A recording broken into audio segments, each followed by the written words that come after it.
샬롬. 오늘도 주님의 평강이 여러분과 함께하기를 축원합니다. 여주 동행하시고요. 말씀에 아멘하시고요. 성령 충만한 하루가 되시기를 주의 이름으로 간절히 축원합니다. 오늘 아침 하나님께서 우리에게 허락해 주신 말씀은 창세기 26장 1절에서 11절 말씀입니다. 일찍이 아브라함 때에 그 땅에 흉년이 든 적이 있는데 이삭 때에도 그 땅에 흉년이 들어서 이삭이 그랄의 블레셋 왕 아비멜렉에게로 갔다. 주님께서 이삭에게 나타나셔서 말씀하셨다. 이집트로 가지 말아라. 내가 너에게 살라고 한 이 땅에서 살아라. 내가 이 땅에서 살아야 내가 너를 보살피고 너에게 복을 주겠다. 이 모든 땅을 내가 너와 너의 자손에게 주겠다. 내가 너의 아버지 아브라함에게 맹세한 약속을 이루어서 너의 자손이 하늘의 별처럼 많아지게 하고 그들에게 이 땅을 다 주겠다. 이 세상 모든 민족이 내 씨에 덕을 입어서 복을 받게 하겠다. 이것은 아브라함이 나의 말에 순종하고 나의 명령과 나의 계명과 나의 율례와 나의 법도를 잘 지켰기 때문이다. 그래서 이삭은 그랄에 그대로 머물러 있었다. 그곳 사람들이 이삭의 아내를 보고서 그에게 물었다. 그 여인이 누구요? 이삭이 대답하였다. 그는 나의 누이요.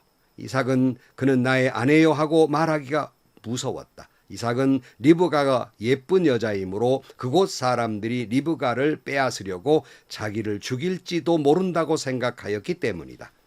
이삭이 그곳에 자리를 잡고 산 지 꽤 오랜 된 어느 날 브레셋 왕 아비멜렉은 이삭이 그의 아내 리브가를 애무하는 것을 우연히 창으로 보게 되었다. 아비멜렉은 이삭을 불러들여서 나무랐다. 그는 틀림없이 당신의 아내인데 어쩌려고 당신은 그를 누이라고 하였소? 이삭이 대답하였다. 저 여자 때문에 제가 혹시 목숨을 잃을지도 모른다고 생각했기 때문입니다. 아비멜렉이 말하였다. 어쩌려고 당신이 우리에게 이렇게 하였소? 하마터면 나의 백성 가운데에서 누구인가가 당신의 아내를 건드릴 뻔하지 않았소? 괜히 당신 때문에 우리가 죄인이 될 뻔하였소. 아비멜렉은 모든 백성에게 경고를 내렸다. 이 남자와 그 아내를 건드리는 사람은 사형을 받을 것이다. 아멘. 가끔 자녀의 결혼의 문제 때문에 성도들과 이렇게 서로 또 이야기를 할 때가 있습니다. 그러다가 어떤 분은 너무 기쁘게 그저 저에게 말하는 분들이 계세요. 목사님, 제 딸에게, 제 아들에게 중매가 들어왔는데요. 목사님 자녀래요. 장로님 자녀랍니다. 라고 기쁘게 이야기합니다. 참으로 감사한 일이죠. 복된 일입니다. 믿음의 가문의 자녀들과 결혼한다고 하는 건 하나님의 축복입니다. 근데 여기서 간과해서는 안 되는 게 있어요. 여러분, 믿음의 가문이 중요하지만 더 중요한 것은 그 가문 안에 있는 그 상대인 반려자의 믿음이 더 중요합니다. 제가 늘 조심스럽게 말해요. 참 축하한 일입니다마는 그 자녀의 믿음이 어떠한지 잘 살펴보세요. 목사의 자녀 중에도 장로님의 자녀 중에도 믿음이 없고 심지어 교회 안 나가는 자녀들도 있습니다. 기뻐하는 가정에 찬물을 끼얹는 듯한 말이지만 이것은 중요한 말입니다. 여러분, 어디 목사님들 아들이라고 딸이라고 다 믿음이 좋던가요? 어디 장로님 아들이라고 딸이라고 다 믿음이 좋던가요? 어떤 때에는 오히려 이 목사님의 자녀들이, 이 장로님들의 자녀들이 교회에 수많은 걸 보아요. 그 갈등과 수많은 문제점 때문에 마음에 깊은 영적인 상처를 받아서 교회를 다니지 않는 자녀들이 제법 많이 있습니다. 그러므로 여러분, 믿음의 가문과 혼인하는 건 축복된 일이지만 그러나 더 중요한 것은 바로 그 자녀의 당사자의 믿음이 더 중요합니다.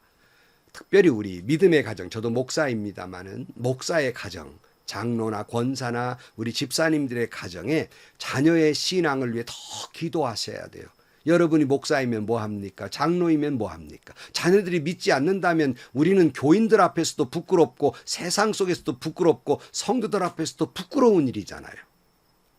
우스운 일은 부끄러운 줄 몰라도 우스운 일이지만은 여러분, 믿음의 계보가 축복의 계보가 이어져야 하지 않겠습니까? 그래서 자녀의 믿음을 위해서 그 축복의 계보가 그 믿음의 계보가 끊기지 않도록 기도하셔야 합니다.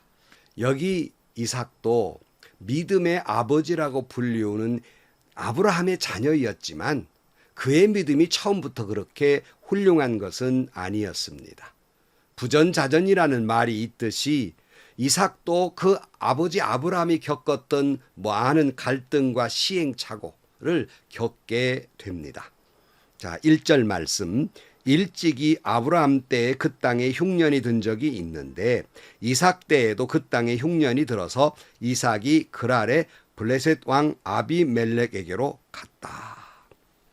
믿음의 자녀이며 하나님의 은혜로 태어난 이삭에게도 아버지가 겪었던 흉년, 어김없이 흉년이라는 고통을 겪게 됩니다. 어떤 분들은 그래요. 아니 목사님, 기도하는 가정인데 왜 저런 어려움이 있습니까? 아니 기도로 태어난 자식인데 어떻게 저런 질병이 있고 저런 고통이 있습니까? 라고 물어오곤 합니다. 참 곤혹스러운 일이죠. 그러나 여러분, 믿음의 가정도 기도의 가정도 고통은 똑같이 오는 거예요. 신앙의 가정에도 태풍은 있고요. 신앙의 가정에도 흉년이 옵니다. 기도로 키운 자녀에게도 똑같은 시련과 아픔을 겪게 됩니다. 이쯤 되면 반문을 제게 합니다. 목사님, 그러면 우리가 왜 예수 믿습니까? 예수 믿어 똑같은 어려움이 있다면 예수 믿어야 될 이유가 뭡니까? 그래요. 물론 똑같지는 않습니다. 시련은 똑같이 온다는 말이에요. 그러나 거기에 대하는 태도가 다른 거예요. 우리 믿는 사람들은 시련은 똑같이 오지만 그 시련 속에서 믿음을 지키고 십자가의 은혜로 구원을 받게 되며 하나님의 자녀가 된다는 사실이에요. 그리고 또 다른 면에서는 우리가 믿지 않는 사람과 똑같은 고통은 우리에게 오지만 우리는 믿는 사람들이기 때문에 하나님께 기도할 수 있는 특권이 있어요. 얼마나 귀한 것인지 우리가 하나님께 기도할 수 있는 특권이 있어요. 그리고 응답하시는 하나님의 은혜로 천지 만물을 지으신 하나님이 나의 아버지이기 때문에 우리는 그 모든 시련을 겪지만 그 모든 시련을 통과해서 극복해 나가서 하나님이 나의 도움이시고 하나님이 나의 피할 바위가 되시기 때문에 그 시련 속에서 평안을 누리고 그 시련 속에서 믿음으로 넉넉히 승리하게 되는 거예요. 이것이 천지 차이로 다른 면이라는 말씀입니다. 그러나 시련은 똑같이 와요. 그 유명한 메가더의 자녀를 위한 기도가 있습니다. 약할 때 자기를 잘 분별할 수 있는 힘과 두려울 때 자신의 힘을 잃지 않는 용기를 가지고 정직한 패배에 부끄러워하지 않고 태어나며 승리에 겸손하고 온유할 수 있는 사람이 되게 하소서. 그를 요행과 안락의 길로 인도하지 마시고 곤란과 고통의 길에서 항거할 줄 알게 하시고 폭풍우 속에서도 일어설 줄 알며 패한 자를 불쌍히 여길 줄 알도록 해 주소서. 그의 마음을 깨끗이 하고 목표는 높게 하시고 남을 다스리기 전에 자신을 먼저 다스리게 하시며 미래를 향하는 동시에 과거를 잊지 않게 하소서.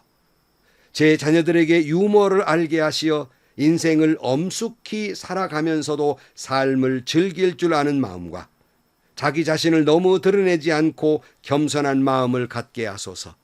그리고 참으로 위대한 것은 소박함에 있다는 것과 참된 힘은 너그러움에 있다는 것을 명심하게 하소서.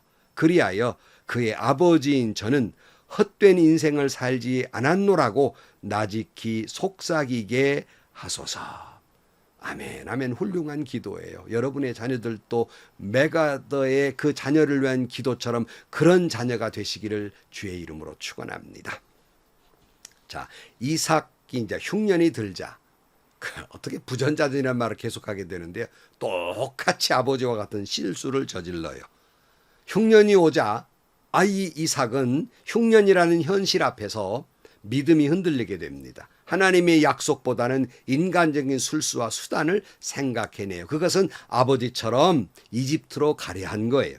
그래서 이집트로 가는 길목에서 블레셋을 지나게 되는데 블레셋 왕은 아비멜렉이었고 수도는 그랄이었습니다. 이때 하나님이 나타나셔서 2절 말씀에 주님께서 이삭에게 나타나셔서 말씀하셨다. 이집트로 가지 말아라. 내가 너에게 살라고 한 이 땅에서 살아라 그랬어요. 이집트로 가지 말아라. 하나님이 약속해 준 이 땅 여기서 살아라. 그래야 내가 너와 함께 할 것이다 라고 말씀해요. 3절 내가 이 땅에 살아야 내가 너를 보살피고 너에게 복을 주겠다. 이 모든 땅을 내가 너와 너의 자손에게 주겠다. 내가 너의 아버지 아브라함에게 맹세한 약속을 이루어서 너의 자손이 하늘의 별처럼 많아지게 하고 그들에게 이 땅을 다 주겠다. 이 세상 모든 민족이 내 씨의 덕을 입어서 복을 받게 하겠다. 그랬어요. 이 말씀은 마치 창세기 12장에 하나님께서 아브라함을 부를 때 약속하신 말씀과 대단히 유사합니다. 내가 내게 지시할 땅으로 가라. 그럼 내가 너와 함께 할 것이고 너의 아버지인 아브라함에게 약속한 복을 내게 주어서 내 자손을 번성케 할 것이고 세상 모든 민족이 너로 인해서 내 씨를 인해서 그분은 예수 그리스도입니다. 복을 받게 될 것이다 하는 약속을 하게 됩니다. 이는 그 까닭은 5절 말씀 이것은 아브라함이 나의 말에 순종하고 나의 명령과 나의 계명과 나의 율례와 나의 법도를 잘 지켰기 때문이다 그랬어요. 성도 여러분, 아브라함의 축복과 이삭의 축복이 여러분과 여러분의 자손이 축복이 되기를 원하십니까? 그렇다면 이는 이렇게 된 것은 이라고 말씀하면서 믿음을 갖게 된 까닭이다. 그 믿음은 순종하는 믿음이었다고 말씀하고 있습니다. 하나님의 명령과 하나님의 계명과 하나님의 율례와 하나님의 법도를 잘 지켜서 순종함으로 말미암아 복을 받게 되었다고 말씀한 대로 바라기는 여러분 모두가 여러분 자녀가 여러분 자손이 하나님 말씀 앞에 순종하는 믿음 하나님의 명령과 계명과 율례와 법도를 잘 지켜서 아브라함의 축복이 이삭의 축복이 여러분과 여러분의 가문의 축복이 되기를 주의 이름으로 축원합니다. 그런데요 오늘 본문에 이삭의 믿음도 그렇게 처음부터 완성한 것이 아니었기 때문에 순종하기는 했지만 온전한 순종이 아니라 아주 불완전한 순종을 하게 됩니다. 마치 그 아버지처럼 말입니다. 6절 말씀 그래서 이삭은 그랄에 그대로 머물러 있었다. 그러니까 이집트로 가려다가 이집트로 가지 말라고 그러니까 이집트로 내려가지는 않았습니다. 그러면 하나님이 지시한 땅으로 돌아갔어야 돼요. 그러나 그는 그랄에 머물러 있었습니다. 왜 그랬을까요? 바로 그랄이 좀 더 이집트와 가까웠기 때문에 혹 무슨 일이 나면 빨리 갈 수 있는 거리로 이제 지나게 됩니다. 마치 그 아브라함이 아버지 아브라함이 기근이 나다 이집트로 갔다가 혼쭐이 나서 돌아왔는데 이집트와 아주 가까운 네겝 지역에 머물렀듯이 순종은 온전하지 않았다는 말이에요. 불완전한 순종을 하게 됩니다. 사랑하는 성도 여러분, 하나님 앞에 순종하는 건 흉내내는 순종이 아니라 온전한 순종이 있기를 주의 이름으로 축원합니다. 이 불완전한 순종은 또 하나의 시련을 겪게 됩니다. 부전자전 아버지와 똑같은 실수를 또 저지릅니다. 7절 말씀 그곳 사람들이 이삭의 아내를 보고서 그에게 물었다. 그 여인이 누구요? 이삭이 대답하였다. 그는 나의 누이요. 이삭은 그는 나의 아내요 하고 말하기가 무서웠다. 이삭은 리브가가 예쁜 여자이므로 그곳 사람들이 리브가를 빼앗으려고 자기를 죽일지도 모른다고 생각하였기 때문이다. 아버지와 똑같아요. 어쩌면 그렇게. 그러나 거짓말은 오래가지 않습니다. 들통이 나요. 8절 말씀 이삭이 그곳에 자리를 잡고 산지 꽤 오래된 어느 날 블레셋 왕 아비멜렉은 이삭이 그 아내 리브가를 애모하는 것을 우연히 창으로 보게 되었다. 아비멜렉은 이삭을 불러들여서 나무랐다. 그는 틀림없이 당신의 아내인데 어쩌려고 당신은 그를 누이라고 말하였소. 이삭이 대답하였다. 저 여자 때문에 제가 혹시 목숨을 잃을지도 모른다고 생각하였기 때문입니다. 아비멜렉이 말하였다. 어쩌고 당신이 우리에게 이렇게 하였소? 하마터면 나의 백성 가운데에서 누구인가가 당신의 아내를 건드릴 뻔하였지 않았소? 괜히 당신 때문에 우리가 죄인이 될 뻔하였소. 아비멜렉은 모든 백성에게 경고를 내렸다. 이 남자와 그 아내를 건드리는 사람은 사형을 받을 것이다. 참 아이러니하지요. 지금 누가 누구를 나무라야 합니까? 세상이 교회를 나무라야 됩니까? 교회가 세상을 나무라야 됩니까? 하나님의 사람 이삭이 바벨론 왕 아비멜렉에게 말씀 가운데 진실하고 올바르게 살라고 해야 하는데 거꾸로 아비멜렉이 거짓말한 이삭을 꾸짖고 있습니다. 당신 때문에 우리가 죄를 지을 뻔알았다고.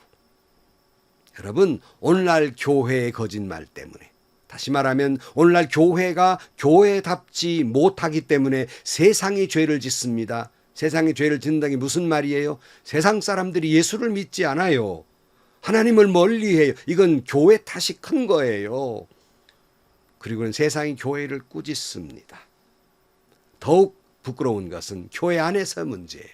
여러분, 교회가 성도를 걱정해야 하고 목사가 성도를 걱정해야 되며 장로가 성도를 걱정해야 되는데 성도가 교회를 걱정하고 성도가 목사님의 모습 때문에 목사님의 기도하지 않고 목사님의 영적 상태 때문에 걱정하고 성도가 장로님들의 잘못된 신앙과 그 여러 가지 어려움 때문에 기도하게 됐으니 참 수치스럽고 참 부끄러운 일이 아닐 수 없습니다. 사랑하는 성도 여러분, 우리가 하나님을 믿고 하나님의 자녀이지만 진정으로 우리가 하나님 앞에서 올바로 살아야 되고, 그렇기 때문에 교회는 오히려 세상을 향해서 복음을 부르짖어야 되고 세상을 향해서 올바른 거룩한 삶을 이야기해야만 하는 것이 옳시다. 속히 그렇게 되기를 축복합니다. 자, 여러분, 결론으로 말씀을 드립니다. 아무리 우리가 예수를 믿고 하나님의 자녀로 산다 하지만, 아무리 주님이 나와 함께 하시지만, 여러분, 태풍이 몰려오면 믿는 사람에게도 태풍은 옵니다. 흉년이 오면 믿는 사람에도 흉년이 있는 거예요. 믿는 사람에게도, 기도하는 사람에게도, 하나님이 함께 하시는 사람에게도 시련과 역경은 옵니다. 그러나 우리는 하나님이 나와 함께 계심으로 말미암아서 밤이 깊을수록 별이 빛나는 것처럼 시련이 오면 올수록 여러분의 믿음이, 여러분의 신앙이 잘 이 모든 문제를 극복함으로 말미암아 빛나는 믿음이 되기를 축복합니다. 그럴 때일수록 더 진실하시고, 그럴 때일수록 더 기도하고, 그럴 때일수록 더 주님을 바라보고, 그럴 때일수록 더 주님을 의지함으로 말미암아서 모든 시련을 극복해내고 세상의 빛과 소금이 되기를 축복합니다. 이를 위해 더욱 주의 말씀에 순종하시기를 축복합니다. 그리하여 세상이 우리에게 똑바로 믿음으로 살라고 꾸짖는 것이 아니라 교회가 세상을 향해서 믿음으로 살라고 꾸짖게 되고 권면하게 되는 그런 일들이, 그런 믿음이 한국 교회에 여러분 가운데 속히 이루어지고 성숙해 가기를 주의 이름으로 간절히 축원합니다. 기도하시겠습니다. 하나님 아버지, 이삭 비록 믿음의 자손이었지만 그 믿음도 한 계단 한 계단 많은 시행착오와 시련 속에서 성숙해져 감을 봅니다. 하나님, 우리 믿는 이에게도 흉년은 오고 태풍은 불지만 우리는 믿는 사람이기 때문에, 우리는 하나님이 나와 함께 하시기 때문에 주님을 의지하고 어떤 태풍이 온다 할지라도, 어떤 흉년이 온다 할지라도, 어떤 시련과 역경이 온다 할지라도 예수의 이름으로 모든 시련을 물리치고 승리하게 하여 주옵소서. 아무리 태풍 가운데 있어도 주님이 나와 함께 하시니 평화가 있게 하여 주옵소서. 샬롬이 이루어지게 하여 주옵소서. 그리함으로 우리의 그와 같은 삶의 모습이 세상을 감동시키고 교회가 세상을 향해서 빛과 소금이 되게 하여 주옵소서. 예수님의 이름으로 기도하옵나이다. 아멘. 여러분, 똑같이 태풍과 흉년은 오지만 우리 신앙인이지 않습니까? 예수 믿지 않아요? 주님 바라보고 태풍 속에서도 시련 속에서도 평안을 누리며 예수의 이름으로 이 모든 어려움을 물리치고 승리하시기를 축복합니다. 그리하여 우리의 믿음이 성숙하고 우리의 성숙한 믿음으로 말미암아 세상이 감동하고 세상을 향해서 복음을 전할 수 있는 저와 여러분들이 되시기를 주의 이름으로 간절히 축원합니다. 모두 행복하시고요. 좋은 일이 가득한 하루가 되시기를 주님의 이름으로 간절히 축원합니다.